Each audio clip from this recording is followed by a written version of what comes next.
Hello hi friends, ఇవాళ మనం mutton biryani ఎలా చేయాలో నేర్చుకున్నాం. ఫస్ట్ మటన్లో బోన్స్ అండ్ కొన్ని పీసెస్ తీసుకొని ఇలా కుక్కర్ పెట్టుకొని అందులో యాలక్క అండ్ చెక్క లవంగ బిర్యానీ ఆకాల వేసుకొని బాగా లైట్గా ఆనియన్ ముక్కలు కూడా వేసుకుని అలా బాగా వేయించుకొని ఇలా మటన్ ముక్కలు కూడా అందులో వేసి బాగా వేయించుకొని కుక్కర్ పెట్టేసుకోవాలండి, విజిల్స్ వచ్చేలాగా. సో ఇవి మటన్ బిర్యానీ రైస్ కండి ఇవన్నీ.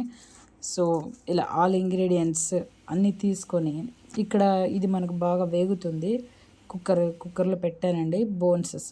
రైస్ ఇక్కడేమో నేను నానబెట్టుకున్నాను ఫస్ట్. రైస్ మనం దీన్ని ఓన్లీ బాస్మతి రైస్తోనే చేయాల్సిన అవసరం అయితే లేదు. సో మనం ఈ రైస్తో కూడా చేసుకోవచ్చు, పిల్లలు చాలా ఇష్టపడతారు. జస్ట్ వన్స్ ట్రై చేయండి, చాలా టేస్ట్ ఇది చాలా బాగుంటుంది. ఇలాగా ప్యాన్ పెట్టుకొని అందులో మనం తీసుకున్న ఇంగ్రీడియంట్స్ అన్నీ వేసి బాగా బ్రౌన్ కలర్ వచ్చేలాగా, పచ్చి వాసన పోయేలాగా బాగా వేయించుకోవాలి. సో అలా వేయించుకున్న తర్వాత మనం ఆ మటన్ని ఆల్రెడీ మనం కుక్కర్లో పెట్టేసుకున్నాం. సో అది ఒక విజిల్స్ ఒక 10-15 అలా విజిల్స్ రావాలి, ఎందుకంటే బాగా బాయిల్ అవ్వాలి కదా, బోన్స్ కాబట్టి అవి. సో ఇలా బాగా మగ్గిన తర్వాత ఇందులో మనం అల్లం వెల్లుల్లి పేస్ట్ యాడ్ చేసుకోవాలి.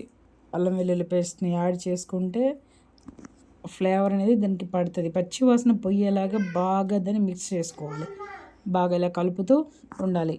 ఆ ఫ్లేవర్ అనేది అప్పుడు దానికి బాగా పడుతుంది. దాని తర్వాత బిర్యానీ పొడి అనేది మన ఇష్టం అండి, మనం ఇంట్లో తయారు చేసుకోవచ్చు, బయట నుంచి కూడా ప్యాకెట్స్ తెచ్చుకోవచ్చు. అది మన ఓపికను బట్టి ఉంటుంది. సో ఇలా బాగా వేగనివ్వాలి అండ్ మగ్గనివ్వాలి. సో ఫ్రెండ్స్, ఇదేంటంటే మటన్ అది మనం అందులో వేసుకోవడానికి బాయిల్ చేసి పెట్టుకుంది ఇందులో వేసి. బోన్స్ చాలా మంచిదండి పిల్లలకైనా, పిల్లల బ్రెయిన్ డెవలప్ అవుతుంది బోన్స్లో ఉన్న ఇంగ్రీడియంట్ తింటే.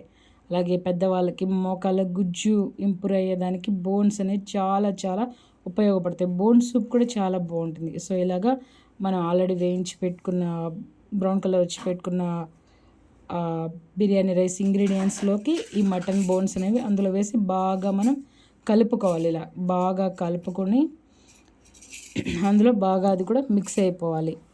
దాని తర్వాత మనం దీన్ని బాగా అలా కొద్దిసేపు స్లో ఫ్లేమ్లో పెట్టి మగ్గనివ్వాలి. అలా మగ్గిన తర్వాత దీన్ని తీసుకెళ్ళి మనం ఆల్రెడీ పెట్టుకున్న రైస్లో వేసుకోవాలి. అలా వేసేసుకొని బాగా ఇలా కలుపుకొని రైస్ని ఉడకనివ్వాలి. సో రైస్ మనం తీసుకునే క్వాంటిటీని బట్టి ఉంటుందండి, మన ఇష్టం అది. మనం ఎంత క్వాంటిటీ తీసుకుంటే అన్ని వాటర్ యాడ్ చేసుకోవచ్చు. సో ఫ్రెండ్స్, ఇలా లైట్గా సాల్ట్ వేసి దాన్ని బాయిల్ అవ్వనివ్వాలి. సో ఫ్రెండ్స్, బాయిల్ అవుతూ ఉంది, మీడియంలో ఉంది. సో మటన్ బిర్యానీ, దీన్ని దమ్ బిర్యానీ అని కూడా అంటారు. సో బాస్మతి రైసే కాదు, ఈ రైస్తో కూడా చేసుకోవచ్చు, చాలా బాగుంటుంది. పిల్లలు చాలా లైక్ చేస్తారు. ఎప్పుడు బయటే కాదు, ఇంట్లో కూడా మనం ట్రై చేస్తే చాలా ఇష్టంగా తింటారు పిల్లలు. So friends, mutton dum biryani ఇలా రెడీ అయిపోయింది. చాలా అంటే చాలా బాగుందండి, చూడడానికి తినడానికి కూడా చాలా బాగుంటుంది. మీరు ఒకసారి ట్రై చేసి చూడండి ఇంట్లో, ఇలాగా పిల్లలు బాగా లైక్ చేస్తారు. ఫ్రెండ్స్, నా వీడియో కనుక మీకు నచ్చితే ప్లీజ్ సబ్స్క్రైబ్ అండ్ షేర్. ఇది ఫ్రెండ్స్. అలాగే మటన్ కర్రీ చేశాను. సో అందులోకి మొత్తం ఇలా డిషెస్.